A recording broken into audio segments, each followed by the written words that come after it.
DP लागते 50 भानगडी असतात. ज्यांना ज्यांना या भानगडी आहेत त्यांनी त्या ठिकाणी 16 तारखेला सकाळी 11 वाजता कन्नडच्या महावितरणच्या ऑफिसवरती यायचंय, बसून चर्चा करायची आहे.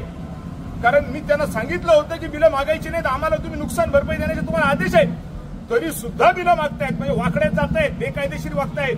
मग जर बेकायदेशीर वागत असतील, वरच्या शासनाच्या त्यांच्या हेड ऑफिसचे त्यांचं ऐकणं नसेल त्यांना, तर मग त्याचं काय करायचं याचा हिशोब मी घ्यायला त्यांच्याकडे जाणार आहे. मागच्या वेळेला गेल तर सगळे पळून गेले, एक बी अधिकारी थांबला नव्हता. जास्तीत जास्त काय होईल ते होईल तर होईल, बसेल राहू. मी तर बिस्तर घेऊन जाईल, तुम्हाला माहिती आहे बिस्तर घेऊन गेला तर उठतच नाही तिथनं. आता प्रेमाने एकदा सांगितलं होतं त्यांना वाकड्यात जाऊ नका, तरी बी वाकड्यात गेले.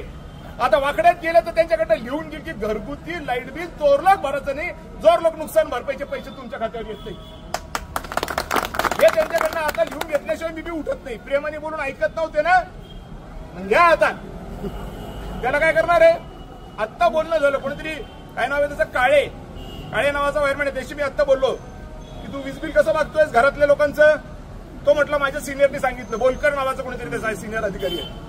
त्या गाढवाला माहित नाही वरून काय ऑर्डर आहे हेड ऑफिसची ऑर्डर खालच्या अधिकाऱ्याला माहित नसतं, किती मोठा मूर्खपणा आहे.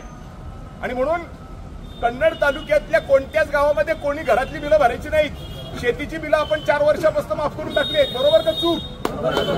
आता घराची पण नाही भरायची. माझं काही वावडं नाही महावितरण बरोबर, पण लाईटच देत नाही झालं तर पैसे कशाबद्दल घेऊन राहिले? वेळेवर ट्रान्सफॉर्मर नाही, वेळेवर फ्यूज चालले जाते, गट्टू चालले जाते, कुत्र खातं का? किती परेशान अवकाळा होता शेतकऱ्याची. ही अवकाळा पण सहन करायची आणि पुन्हा परत बिल पण द्यायचे. यांच्या बापाचे नोकर आहे का मी?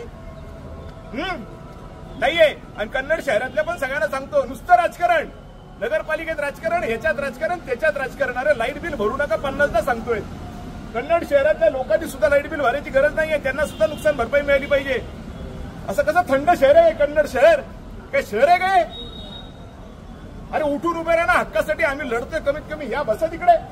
ग्रामीण भागातले जे शेतकरी आहेत त्यांना तरी कामं आहेत, काहीतरी उद्योगधंदे करतात, शहरातले करतात, त्याचं नाही, पण वेळ दिला पाहिजे. हा विषय महत्वाचा आहे. जर तुम्हाला लाईट बिल भरायची गरजच नाही पडली तर तुम्हाला गोड वाटणार आहे, कडू वाटणार आहे, पण त्याच्यासाठी काही केलं पाहिजे ना. मला मतदान करायचं तुम्ही फुकट म्हणून मी करू, ही गोष्ट सोडून द्या, आहेच मी. पण लग्नात वराडी असते जरा बरं वाटतं. एकदा नवरीचं गुढी बी लावून घेतील. मी चालला गेलो तहसीलदार करत तसं बी झालं असतं, पण ते वराडा असतं जरा बरं वाटतं. आणि पोरगं कोणाचं तर तुमचं. मग हजर पाहिजे की नाही पाहिजे? तुम्ही हजर पाहिजे. 14 तारखेला 16 तारखेला सकाळी 11ला महावितरणच्या ऑफिसवर सगळ्यांनी यायचं, बसून हा सूर्य जयद्रथ करून घेऊ. लेखीच घेऊन टाकू की जोर लोक नुकसान भरपाईचे पुरे पैसे देत नाही तोपर्यंत बिल मागणार नाही, तर नुकसान भरपाईचे पुरे पैसे द्या, त्याच्यातून तुमचं बिल देऊन टाकू, संपला विषय. आणि आदेश आमचे आहे का? तर नाही, तुमच्याच हेड ऑफिसचे आदेश आहेत. त्याला आम्ही काय करणार? हेड ऑफिसने काहून आदेश काढले ते त्यांना विचारा. असा अवकात तुमची तर वायरमॅनची अवकात असेल तर विचार मुख्य अभियंत्याला की साहेब तुम्ही अशी ऑर्डर काहून काढली? मग तुम्ही काढली ऑर्डर तर आम्हाला कशाला बिल मागायला उरायले? हे होणार 16ला सकाळी 11 वाजता. तुम्ही याल, आनंद आहे. नाही याल तर नवरदेव तर जाणार आहे, नवरी त्यालाच करणे शेवटी. धन्यवाद. जय हिंद, जय महाराष्ट्र. पाहू आता काय होतं.